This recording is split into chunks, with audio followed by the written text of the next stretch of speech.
Welcome back, ladies and gentlemen. Say hi, monkey. Hi, Paul. Hi, monkey. Today, I'm going to be pruning these back carnations. So we're going to get more flowers from these. These were grown from seed. I've got a few videos showing you how to grow these from seed. This is probably part 4 in my videos. And all we're going to be doing with these is using my clippers here. And all you want to be doing is going through these, cutting them back to, so you've got a nice cutting material there. You want to be cutting them back a little bit there. Sorry about the noise, but it's been raining. So yeah, as you can see there, I've cut it back, and then you've got the side shoots there, which will grow, these will grow on to form more flowers. So all you do with these is just go through them all, like so. Cut them back to a leaf node. That will thicken the flowers up. I'm going to try and see if we can get these to root. May do, may not. We'll have a go. See if we can.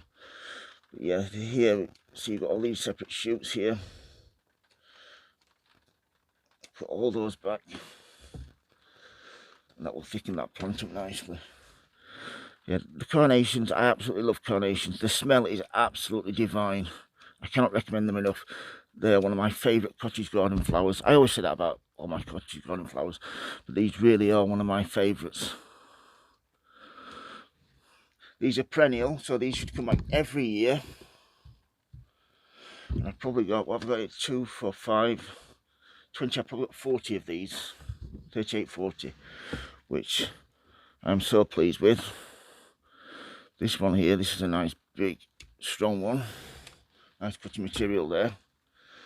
Like I said, just carry on going through until you're satisfied that you've cut enough off, and you know they're going to thicken up nicely. Like the smaller ones, you can tell there's different varieties in here because some of the smaller ones providing thinner shoots. So yeah, these are what I'm growing. Easy grow carnation giant shrub or double mix. Best for cut flowers, easy to grow with a wonderful fragrance. So May to June or September to October.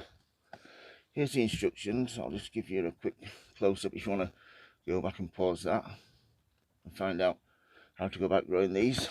But as it says, they're hardy perennial. These are 189 and I've got 150 seeds. So I am dead chuffed with those. So yeah, simple trick to get more flowers, stockier plants, and a better show, which is great.